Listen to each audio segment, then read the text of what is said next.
Howdy folks, so today we are making a budget mini broadhead target. So we are going to be using these foam mats and we're going to chop them up, stack them together and cinch them down nice and tight so they can stop some high velocity arrows. And today I want to try an extra little trick that might make it a little bit stronger. So this target is going to be based off of a full-size one that I've made and abused. And it's held up quite well, and I was really impressed with the overall design. So let's have a look at that one.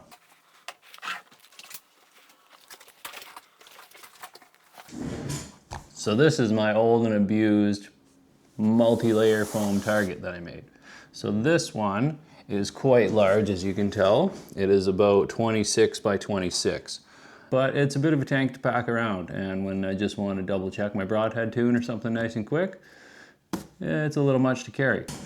So this target I made using ready rod. There's 3/8 ready rod that runs right through the whole thing, and it was originally a lot taller than that. So this one we did plywood with 2x4s over top of it, a little homemade handle there for the sides, and then I stuck some chunks of rubber on the bottom just so it's not so hard on the floor. It's held up pretty good, but as you can tell, it does start pulling apart.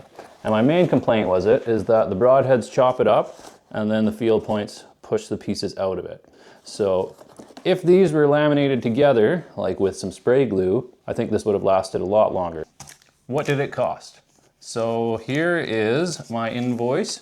I bought this from Canadian Tire and it cost $56. So it was $15 and $15 for each sheet, and then $20 for this, and tax and all that stuff. So,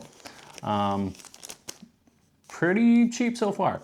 We're also going to need some scrap bits of wood, a few screws, maybe a couple of pieces of rubber to put on the feet, and I'm going to glue all of it together before we cinch it down right at the end. And hopefully that laminates it into one giant rubber block. I did a little test with the Gorilla Glue and it worked really good, so fingers crossed on that. All right, so now we have a bunch of cutting to do. So these are packs of 4, and we are going to chop them into 4 pieces. Unfortunately, my OCD won't let me just sink a razor blade into these and go for it as they are, because they're not quite stacked right, and just asking for something to twist off and get an ugly target. So I'm gonna try my best to cut them nicely. It's not hard to cut, but it is hard to cut straight. So I got my piece of plywood here, and I am going to stack them up and cut away. So I'm gonna use my 2-foot level, which of course this is a tiny bit longer. And this is just a razor blade that I took and I ground down this part of the blade, so it's got a non-sharp spot. And I like this because it will sit perfectly square to the level. And that stops it from twisting right to left while you're cutting just that little bit. And it should give us a nicer looking face. So what we're gonna do is we're gonna cut them into 4 like we said. And we're going to cut the knobs off of all except for one side. Let's start cutting.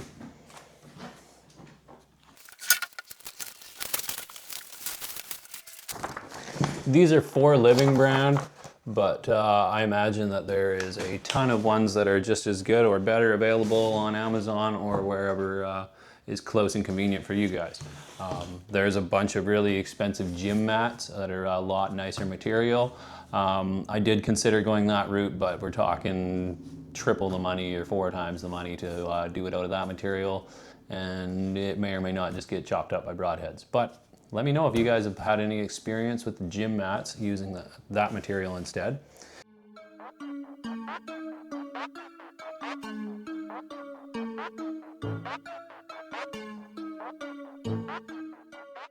Okay, so new setup. We are holding the razor blade with vice grips, and this way I can see and I can hold the knife nice and straight.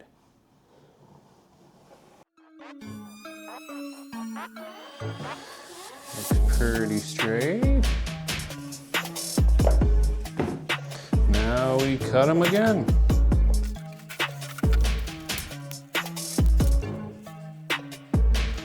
There is 2, and we need 32. So I got some cutting to do.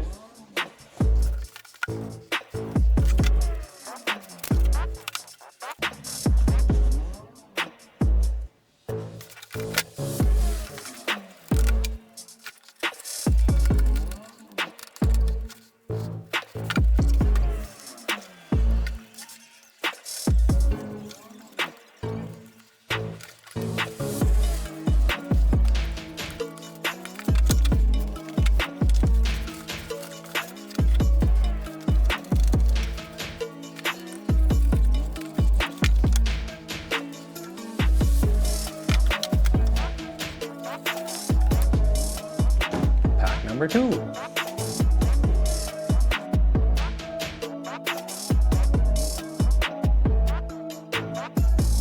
So I trimmed the one edge off with 2 of them together, and the one on the bottom is a little bit ugly, as you can see. So we're going back to doing it the old-fashioned slow way.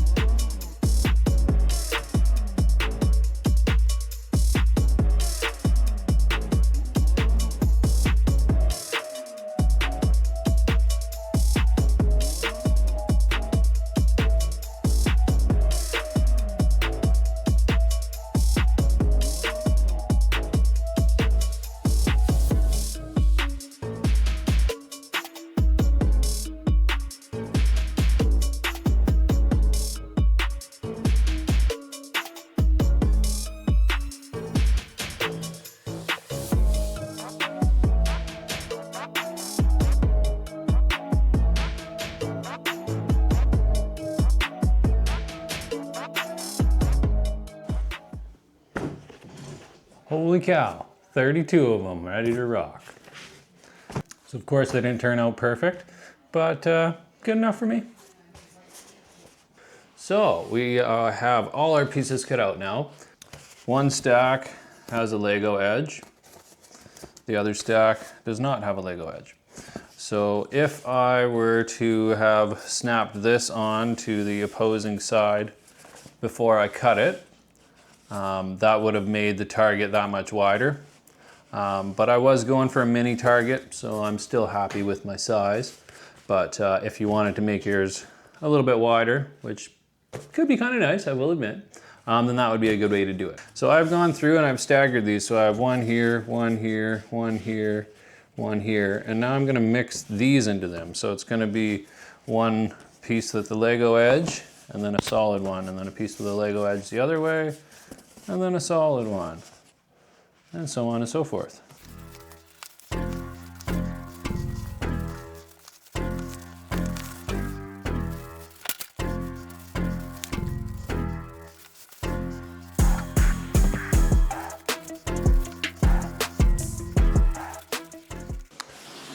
So something like that. So now we're gonna need a wooden frame to hold and to squash this whole thing together. I want this to be a bit of a high performance version, so I'm going to try to squash the ever-living heck out of this. And also we're gonna glue it together. So the tricky part is going to be lifting all of these, gluing them all, sticking them back down, and then getting them all straightened out and the whole thing compressed while the glue is still wet. This stuff gives you, I don't know, preferably 5 minutes of work time. You might be able to stretch that to 10, but I don't know if you get full strength out of the glue if you agitate it while it's curing. So now we build a wooden frame. The previous version I used Ready Rod. This time I am going to use wood and then just screw it together, and hopefully we get enough crush out of that. We'll try to use long screws and suck the whole thing down evenly. So should be pretty good. Okay, off to the shop to chop up some wood. Poof, all the materials we need to build this. So we have a 2x12 that is 15.5 inches wide. Got a piece of 3/4 plywood that's 15 by 11.5. 15.5 by 11.5. And we have 3 14-inch 2x4s. So, as you can see, this stack is not 14 inches. It is a little over 16 inches. So I'm gonna start by screwing my legs down to my bottom plate. And I wanted to go with a little bit thicker piece of wood on this one, just to kind of give it some stability and kind of keep the target steady and have a little bit more mass to it maybe. We don't want it to be heavy, but we don't want it to fall over all the time either, because that's a pain.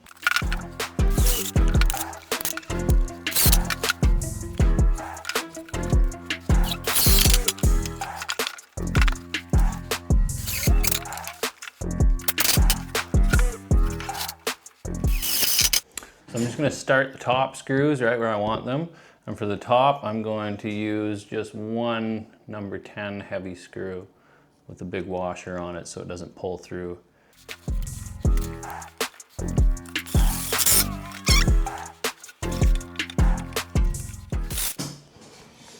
I like it. So that's going to be our target box, and our target face will be right there. Should work out all right.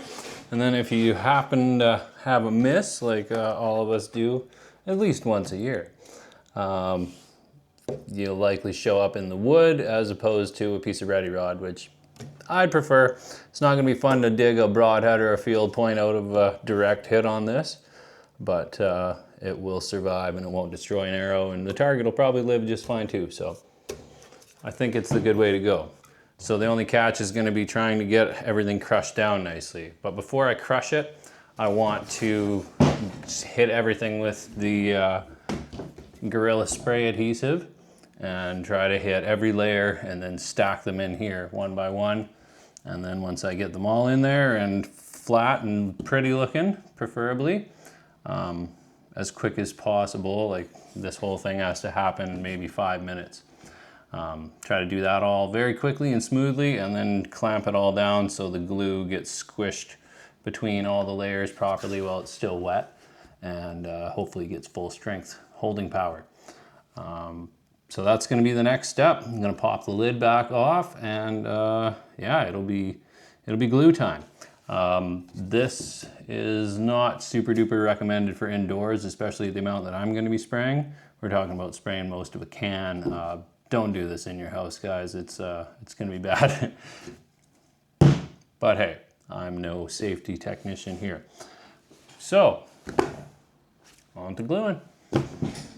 Okay, change of plans. It is raining a lot, so if I even try to get these out to the shop to spray them, I'm going to get them all wet. So I'm like, just going to do it right here on the patio to play it extra safe.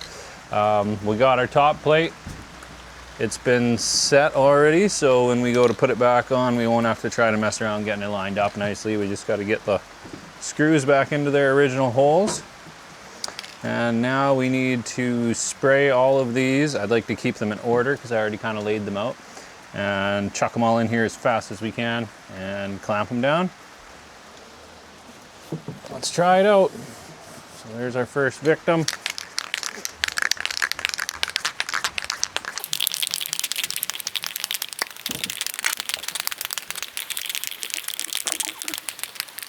Okay, here we go.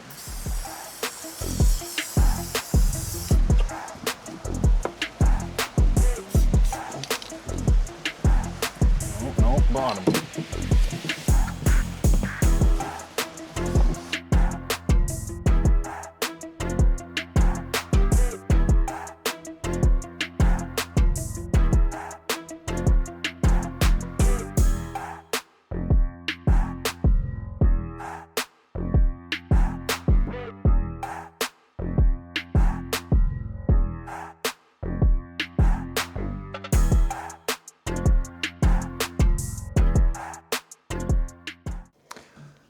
So as luck would have it, my camera conveniently shut off right as I was getting to the part where I torqued the lid down on this thing. So I had to keep going because it was all covered in wet glue and I wanted to get it squished down nice and tight while it was still wet. And I got it in there. As you can tell, it's not perfect on the face, but it's pretty good. I could live with that, but we might be able to straighten it out a little bit more. The screws that I had planned on using, these ones, they didn't have enough bite to really suck this down. It started out with 2 inches of gap right here, and now we're down to about 3/4 of an inch. I'm going to take this apart, and I'm going to take one of these sheets of foam out of it and that will allow us to get down that much closer, and I can tighten it a little tiny bit more. I ended up having to go to these gigantic screws here, and that way I had lots of pulling power while it was way up here, and we just ran it right down. So let's take it apart and see if we can get one of those sheets back out.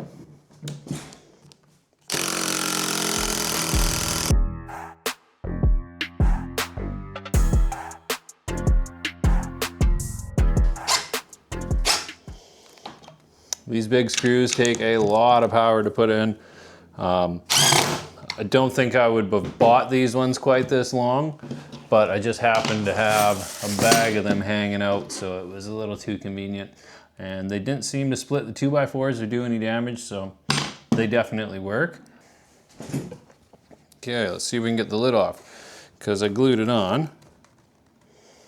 Yep, the glue is working.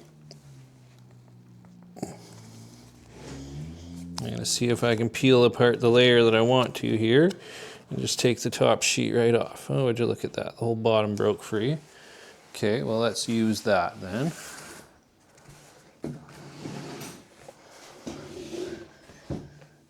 It is glued into one nice block. I'm pretty happy with that.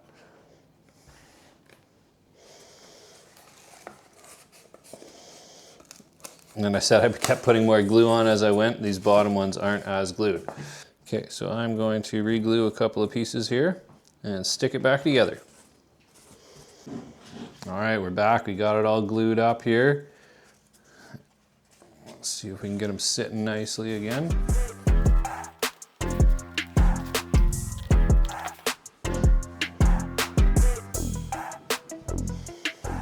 Kind of satisfying. It's just a foam block that fits right into this frame.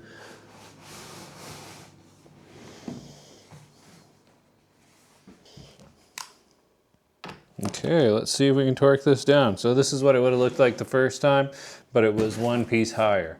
Also maybe a little fluffier because it's been squished already. So we start these gigantic screws. We would try to line up the 2x4s with the edges of the plywood, but I already have holes here.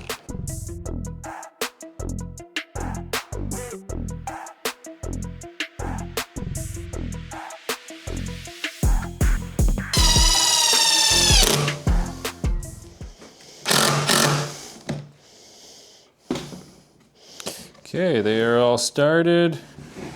Our marks are lined up on our face. It's looking pretty good.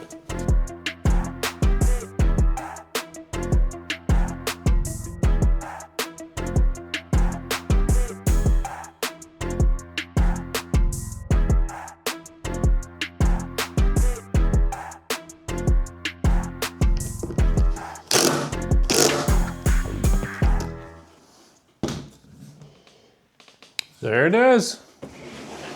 We have contact. This is my back side. It's nice and ugly. I might even go and trim some of this and make it two pretty faces. But this one's not too terrible.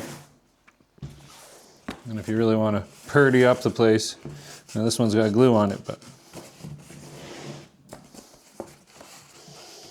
I thought about doing something like this, but I do think it'll start coming off in chunks. It'll probably look good for a while though, so that might be something you want to do. Save yourself a sheet and trim it out at the end. But for me, I think this is going to be really good. This is my portable target. It won't be my main full-time target, but I think it's going to be up to the challenge. So now I'm going to do a couple of little beauty details. I want to round off the corners so they don't bite anybody. So, on the rounding corners. Well, I'm back. Got all the edges rounded off. They're all nice and safe now. You won't hurt yourself. All the square edges have been ground down. I even did the bottom too, because you do not want to drop one of these things on your foot or something like that and have a sharp corner there. You don't want to do it anyway, but. So I used this 40 grit paint stripping disc. I use it on an angle grinder and it works really good for wood. It's not recommended. Do this at your own risk. I am not a professional anything. This happened to work really good for the wood, and then I got to the end and I was like, I wonder, and I bumped the foam with it, and it worked really well. So I now have 2 good faces. Look at that. Nice and smooth and flat. So I am very happy with this, actually. It is all glued very solidly. It is torqued down with a ton of pressure. You can see a little bit of a bow right in the top there, a bit of a crown, because it's holding down so much. So final notes, we ended up with 14 inches tall because of the 14-inch spacing. And we are, call it 12 inches. So 12 by 14 is the final target space. One thing that is missing that I can see, need a handle. So I found my handle, and it's just a nice little piece of green belt that I kind of like. It had one sewn in on it, and then I melted this spot, and then I kind of warmed up the bend there too to make a nice little crease. I'm gonna screw it down right on the top like that.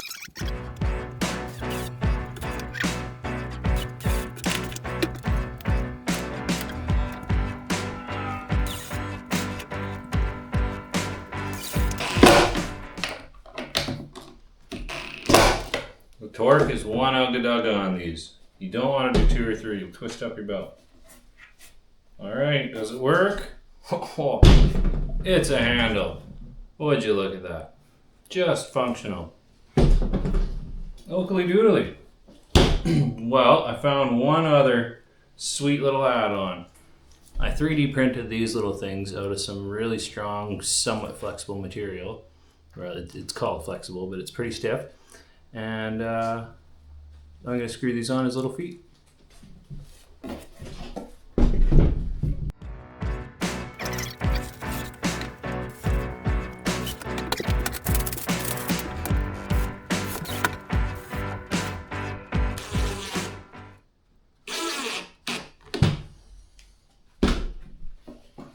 Okay. I think we did pretty good. So, all in all, my total cost today was $0. It was my lucky day, and I had a whole bunch of points stacked up, and I got the mats and the glue for free, and then I had some spare pieces of wood kicking around. I was fortunate enough to have the screws, the wood, the belt, the little feet. Obviously don't need those, but they help. And I also had an angle grinder, a 40 grit paint stripping disc, and a skill saw and a radial arm saw. You don't have to have that, but it helped to keep everything nice and square for this. And obviously power drill and a little bit of a screw assortment and stuff. So a few things involved. I also used the razor blade and the level and the vice grips. There's probably better ways than that.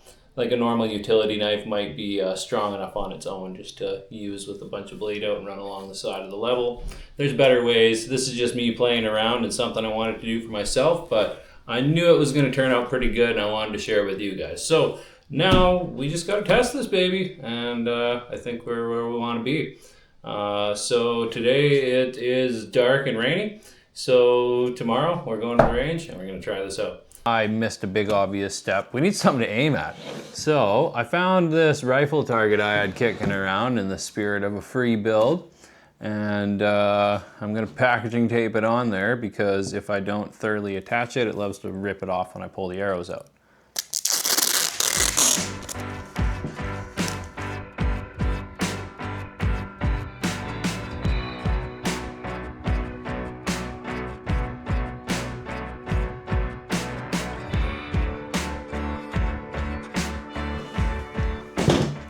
There we go. Now it looks like a target.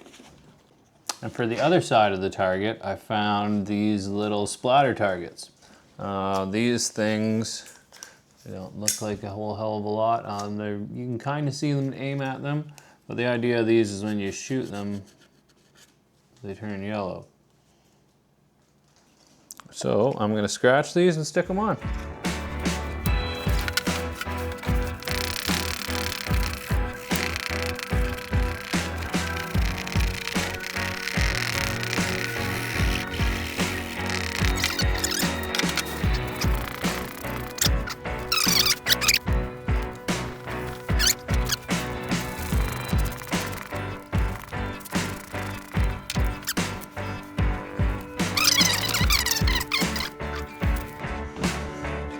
Makes me want to cut a little mouth out of there and make them into a little Pac-Man. Okay, so 4 targets, close range. 1 target, longer range. I'm gonna clean up this mess and get ready to do some shooting tomorrow. Okay, well here is a little bit of bonus footage because I just had the bright idea. This thing is an awesome step stool slash seat. I just found out it is super solid and super stable, and I'm gonna stick this on the top and make it super comfy to sit on. I just gotta notch a little rectangle out of it to get this handle through there, and we're set.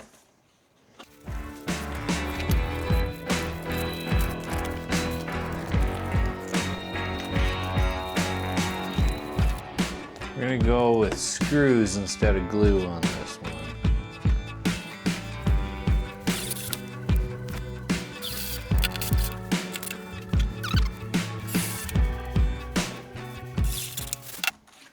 I like it. I think it's gonna be handy, and the handle still works. It's a little tight on the hand, but it's just not foam on your knuckles, so it's actually kind of nice feeling. I left a knuckle groove in the middle there, so and it just slips right into it. And they only ever loosen off, so I think it's gonna work out pretty good. But tomorrow, it's getting it. Stay tuned. And everybody wants to know, what's it weigh?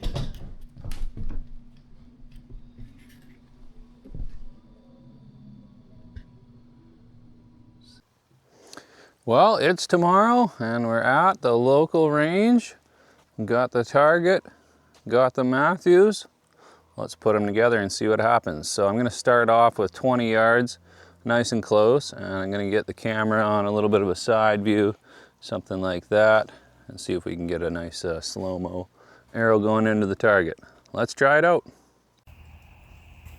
All right, well, we built a broadhead target, so we better test it with a broadhead. Unfortunately, I just took a shot or two without turning that camera on, so I already kind of know how this goes. But let's do this anyway. We should have a nice slow-mo on the target now.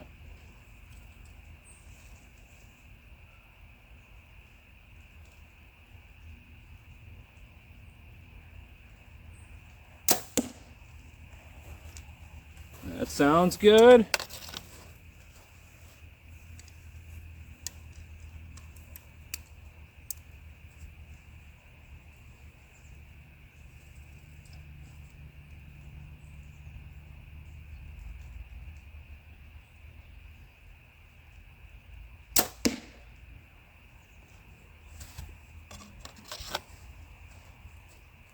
It's really quiet and kind of got a nice sound to it. Some of them, some targets can be really loud. I've always liked the foam for that. Much quieter. You get to hear your bow more.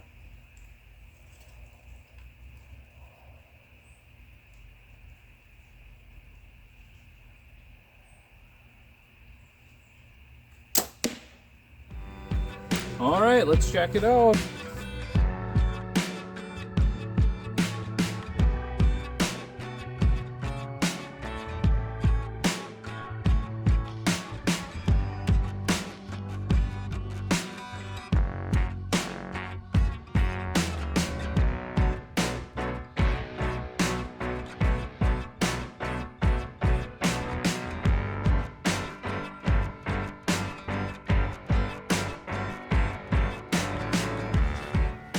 There we go. So it looks like our broadhead went a little bit deeper than the field points, of course. The field points are parked together. That probably slowed them down a little bit because they're grinding down the sides of each other.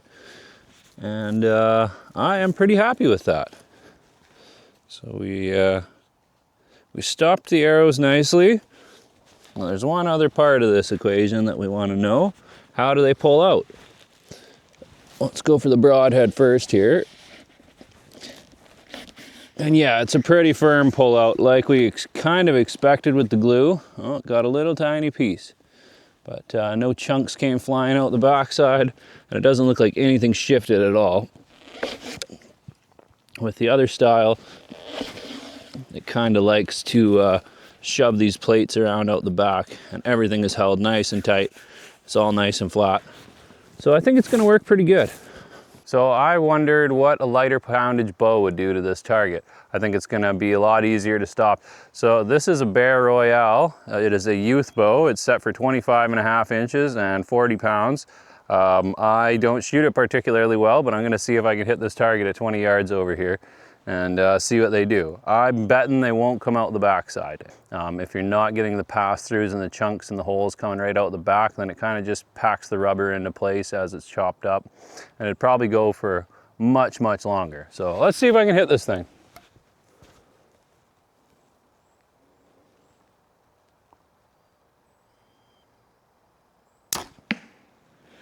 It was a really bad hit, but it was a hit. And you could hear that nice firm whap. It was actually like louder than mine hit it. That's because it's not going through and it's actually stopping it. Let's try a few of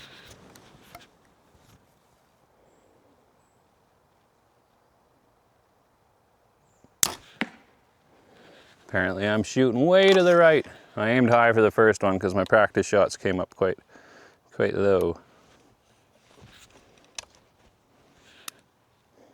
As you can tell, this bow is a little small for me, but it is actually a lot of fun to shoot.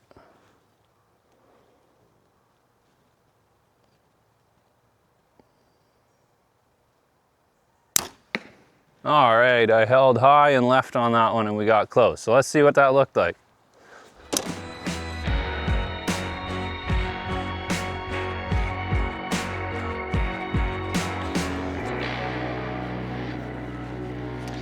It was nowhere near coming out the back. They're all fairly even. Let's pluck one out. All right. So I am shooting 70 pounds and 28.5 inches draw length. I am running Victory Rip TKOs 5 mils.